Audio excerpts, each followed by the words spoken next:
It was nearly 25 years ago here on this quiet Mesa corner where 11-year-old Mikelle Biggs disappeared. She still hasn't been found, but her sister is now using that trauma in a new way to help herself and help families dealing with a loved one who's gone missing.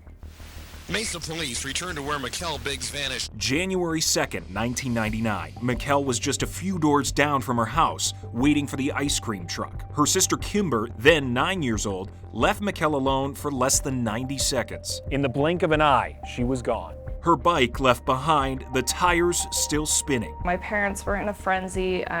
Media showed up so fast. There was law enforcement everywhere, strangers all in my house and volunteer groups that were immediately there. And it went from a little bit of confusion to complete chaos very quickly. But now Kimber wants to help people work through that chaos. This year, she was hired by the National Criminal Justice Training Center to train law enforcement dealing with missing children cases. They wanted someone for the family perspective portion of the education course. It just felt right. It sounded amazing, and I got very excited. Why do you think it felt right to you in that moment? I think I've always wanted to do something in this field. I just didn't know where to go with it. I finally found the direction I was looking for. Kimber will travel the country to speak with different law enforcement groups. It's a whole thing about my background, about Mikelle, things that they, in my experience, did right and that worked well for our family, and then things in my experience that I feel like they could improve on.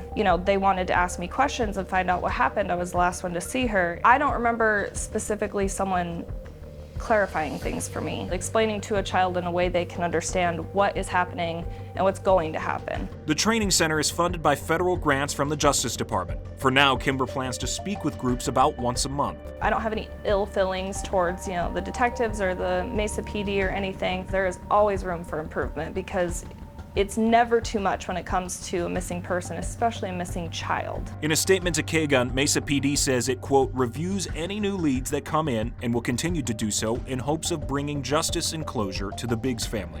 There is currently no new information to release. Kimber says she now wants tips to go directly to police, not to her. Most of the time it will make me sick.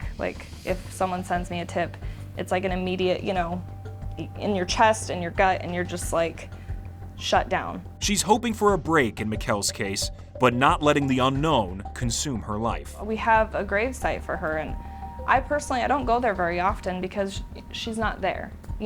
There's not a body to visit. I feel like the best thing that I can do is maybe not so much hyper-focus on that at this point. I'm still helping in that realm of missing persons, but I'm not focusing everything into something that so far I haven't been able to get clarity on. One of the suspects in the case, a former neighbor, is a convicted rapist serving life in prison, but he has not admitted to the crime and the investigation is still open. In Mesa, Ryan Fish, K-Gun 9.